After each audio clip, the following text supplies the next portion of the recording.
Good morning students, welcome back to my YouTube channel the beauty of physics. My self Manoj Janeja. आज की इस video में क्या करने जा रहे हैं, 12th क्लास का first chapter electric charges start करेंगे। इस वीडियो में डिस्कशन करेंगे क्या कूलम्स लॉ क्या होता है, types of charges, properties of charge, all this I will discuss in this particular video. So let's start with the first definition, electrostatics. The name of the first unit is electrostatics, the branch of physics which involves the study of charges, potential caused by the charges at rest. अब charge क्या होता है? Charge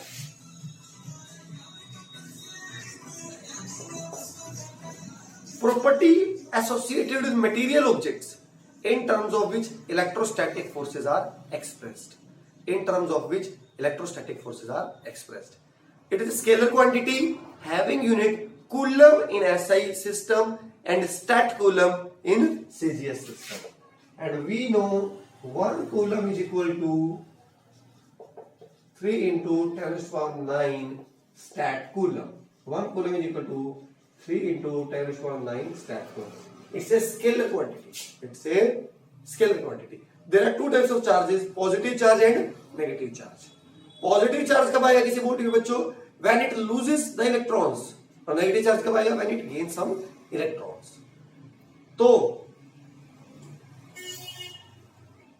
concept क्या होता है? Work function है।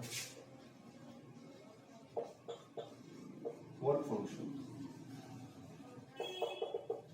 जैसे बच्चों ने आइसोलेटेड एटम के लिए आयनाइजेशन एनर्जी वर्ड यूज करते हैं केमिस्ट्री में, energy required to remove an electron from the parent atom. Similarly एक क्रिस्टल में, एक सॉलिड में हम वर्ड यूज करते हैं work function. Minimum energy required to escape the electron from the surface of the metal is called work function. Is called work. कितनी एनर्जी कम से कम आपको एक सॉलिड को देनी पड़ेगी उसके फ्री इलेक्ट्रॉन्स बाहर निकल जाएं और वो पॉजिटिव चार्ज एक्वायर कर ले, उसे बोलते हैं वर्क फंक्शन। अब बच्चों कैसे चार्ज करेंगे हम? चार्ज का कंसेप्ट किसने इंट्रोड्यूस किया था? टू टाइप्स का। Benjamin Franklin was a scientist who introduce there are two types of charges. अब इसके बाद बच्चों आता है methods of charging.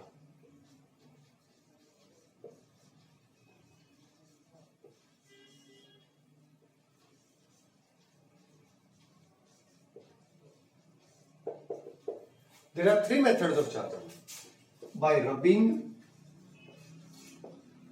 by touching, and by induction. By induction.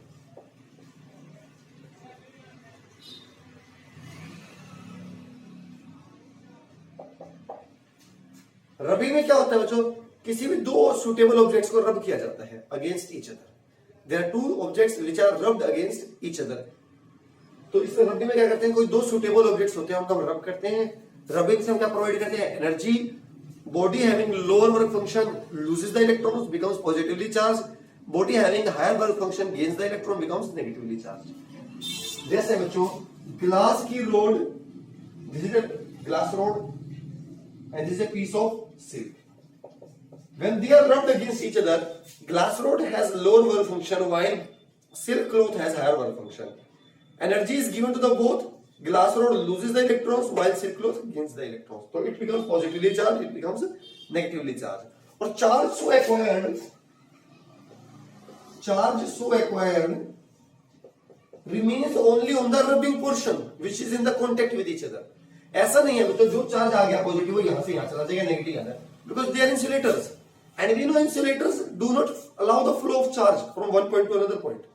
So charge is acquired by rubbing remains on the surface where they are rubbed against each other. और बच्चों electrons की, this one is losing the electrons and this one is gaining the electrons. Electron we know is a material particle. Electron we know is a material particle.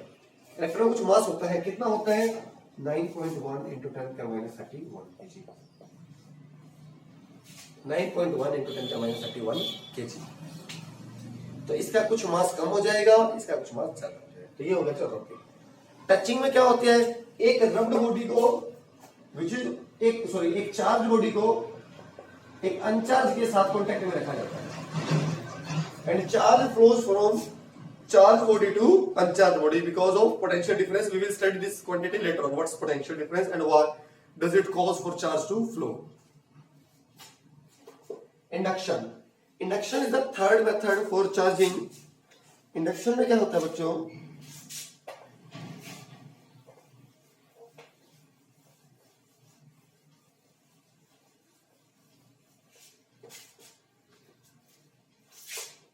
Induction में क्या होता है बच्चों,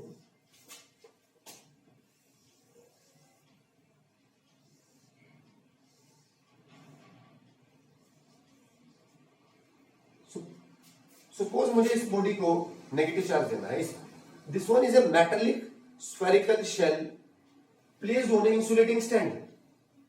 मैं इसके पास एक पॉजिटिवली चार्ज रोड लेकर आया हूं इसके कांटेक्ट में, इसके कांटेक्ट में। अब क्या होगा, फ्री इलेक्ट्रॉन्स यहां आ जाएंगे और उनके रिस्पेक्ट में पॉजिटिव चार्ज यहां आ जाएगा। अब एक कंसेप्ट होता है बच्चों अर्थिंग करना। Earth is a big conductor, इसको कितना भी चार्ज दिया जा सकता है, कितना भी चार्ज इसे लिया जा सकता है।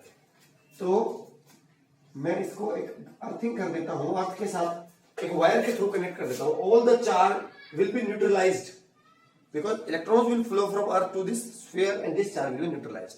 अर्थ ए ह्यूज कंडक्टर, और मैं कहता हूं सारा का सारा चार्ज अर्थ में चला गया। ये चार्ज हो गया बच्चों खत्म। अब मैंने अर्थिंग को कर दिया remove.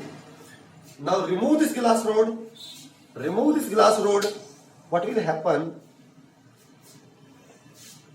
this negative charge will spread uniformly on the entire surface. This negative charge will uniformly through its entire surface, spread through its entire surface. तो इस तरीके से हमने एक चार्ज बॉडीज के पास लाकर कांटेक्ट में नहीं रखी, कांटेक्ट में रखते हुए टचिंग में रहता, इसको एक चार्ज दे दिया। तो ये होता है बच्चों इंडक्शन। ये क्या होता है बच्चों, इंडक्शन। इसके बाद चलते हैं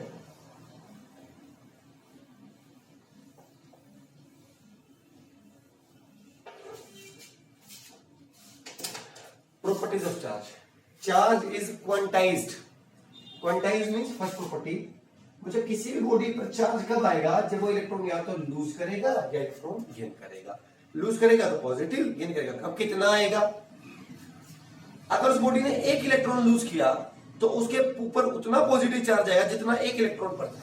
दो करेगा तो 2 times of a single electron. And if the body loses n electron, charge is integral, n is an integer, क्योंकि इंटीग्रल इलेक्ट्रॉन जो लूज होंगे 5 हो सकते हैं, 5.5 तो नहीं हो सकते ना। तो this is quantization. Charge existing on a body is integral multiple of charge on electron. Second, additive. Additive क्या होता है बच्चों, सपोज मेरे पास एक बॉडी है, इंसुलेटिंग बॉडी है, यहां पर चार्ज है Q1, यहां पर चार्ज है Q2, यहां पर चार्ज है Q3 minus Q3 suppose Q4। तो इसमें टोटल चार्ज कितना होगा, एडिटिव प्रॉपर्टी कहती है algebraic sum of all this. सभी को ऐड कर लीजिए अलजेब्राइकली। चार्ज स्केलर, इसलिए कोई वेक्टर एडिशन की रिक्वायरमेंट नहीं होगी। तो total charge on a body is algebraically sum of charges existing on the individual parts of the body. इसके अलावा थर्ड वन है तो conservation of charge. Total charge of A system remains constant, remains conserve. जितना charge पहले था उतना charge ही बाद में होगा। अगर मैं इसका एक एग्जांपल ले लूं, ग्लास की रोड है, एक सिल्क का कपड़ा है, स्टार्टिंग में सिस्टम पर कितना चार्ज है, ग्लास रोड पे 0, इस पे 0, 0 + 0 इज 0। इसने सपोज 2 इलेक्ट्रॉन्स लूज किए तो इस पर कितना पॉजिटिव चार्ज आ जाएगा, 2e। इस पर कितना नेगेटिव आएगा, -2e। टोटल ऐड करोगे अभी कितना आ रहा है, तो चार्ज रिमेन्स कांस्टेंट और conserve. This is conservation of charge. So let us move to the very important topic, which is the best backbone of this particular electrostatics, which is Coulomb's law. That is Coulomb's law, basic backbone of this electrostatics. बिल्कुल analogous है बच्चे, जैसे Newton's law of gravitation था। We have two static point charges Q1 and Q2 separated by a distance r. Now what will happen? If they are of like nature, they will repel. If they are unlike, they will attract. Repel means they will exert repulsive. Unlike, if they will attract attractive force. तो कैसी भी nature हो, जो force लगेगा, magnitude of the force directly proportional to the product of charges, inversely proportional to the square of distance between them. Clubbing the equations, Q1 Q2 by r square. F is equal to K constant of proportionality Q1 by Q2 by R square. This K is medium dependent, unlike from the Newton's law of gravitation where G was medium independent. This K depends on the medium. If the charge is placed in vacuum, its value is 1/4 pi epsilon naught, and the value comes out to be 9 to 10 to 9 Newton meter square per coulomb square. Electron बच्चों nature पे depend करेगा किस medium में आपके charges रखे हैं। अब ये तो हो गई दो चार्जेस की बात। अब मल्टीपल चार्जेस हो तो क्या करें? तब सुपरपोजिशन प्रिंसिपल लगाएं। सुपरपोजिशन प्रिंसिपल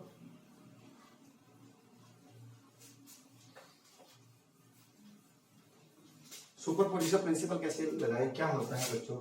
सपोज आपके पास n चार्जेस हैं, n सपोज यह n charges, small n charge है Q1 Q2 Q3 Qn having position vectors R1 R2 R3 up to Rn, और आप फोर्स निकालना चाहते हो Q नॉट पर पोजीशन वेक्टर R। क्या कहता है सुपरपोजिशन प्रिंसिपल? इस पर जो पहले वेक्टर लॉज क्या कहते हैं? जो नेट फोर्स लगेगा वो इंडिविजुअल फोर्सेस का वेक्टर सम होगा, तो वेक्टर लॉज कहता है। सुपरपोजिशन ये कहता है बच्चों इन दोनों के बीच जो फोर्स लगेगा ना वो बाकी चार्जेस की प्रेजेंस पर डिपेंड नहीं करता। Force between any two point charges is independent of the presence of other charges. तो मैं इस पर फोर्स निकालूंगा, इसकी वजह से ये कंसिडर करता हूं कि बाकी कोई चार्ज है ही नहीं, तो मैं फोर्स निकालूंगा F नोट पर 1 की वजह से, मैं फोर्स निकालूंगा F नोट पर 2 की वजह से, F नोट पर n की वजह से, और नेट फोर्स कैसे निकालूंगा?